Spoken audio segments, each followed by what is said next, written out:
សួស្តីមិត្តភ័ក្តិទាំងអស់គ្នានៅក្នុងបណ្ដាញសង្គម Facebook ថ្ងៃនេះខ្ញុំសូមណែនាំពីវិធីសាស្ត្រក្នុងការសរសេរអក្សរខ្មែរមិនឲ្យខុសនៅលើទូរស័ព្ទ Android ដោយប្រើប្រាស់ Multilink Keyboard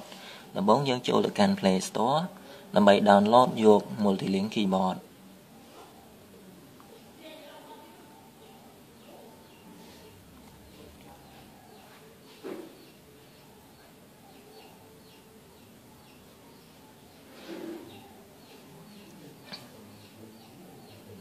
បន្ទាប់ពី install Multilink Keyboard រួចហើយយើងបើក Multilink Keyboard នៅចំណុចលេខ1 enable Multilink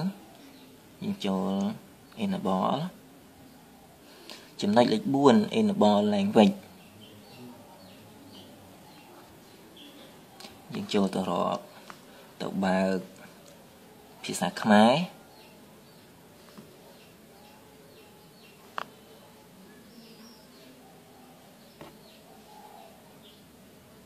ចំណុចលេខ3 download plugin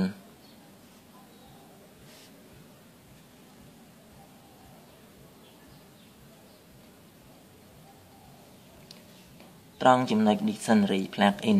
យើងឃើញមានពាក្យ English បើសិនយើងចុចចូលក្នុង English យើង download យក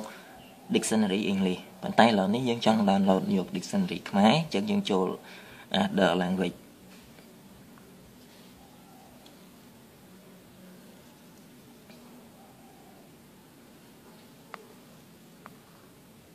ចូលទៅ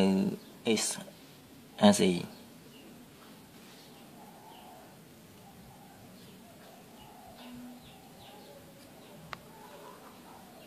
ចូលទៅភាសាខ្មែរ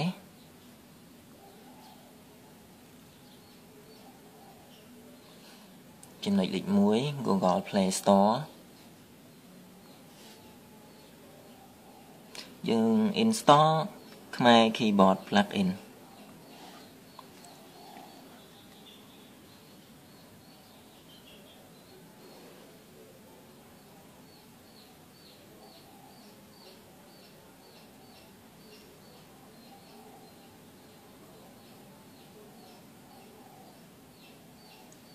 បន្ទាប់ពី install ខ្មែរ Keyboard plugin រួចហើយយើងចូលទៅបើកនៅក្នុង Multilink Keyboard វិញ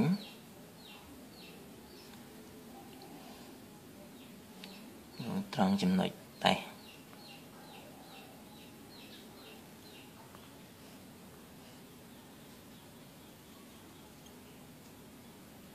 យើងចង់សរសេរពាក្យឧទាហរណ៍បេតិកភណ្ឌ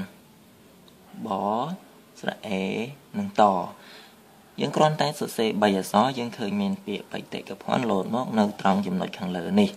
ដូច្នេះយើងគ្រាន់តែចុចលើពាក្យបេតិកភណ្ឌដូច្នេះយើងទទួលបានពាក្យបេតិកភណ្ឌយ៉ាងរហ័ស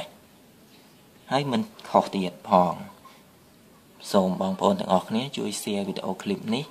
ដើម្បីលើកស្ទួយអក្សរសាស្ត្រខ្មែរខ្ញុំបាទសុខឿនសូមអរគុណ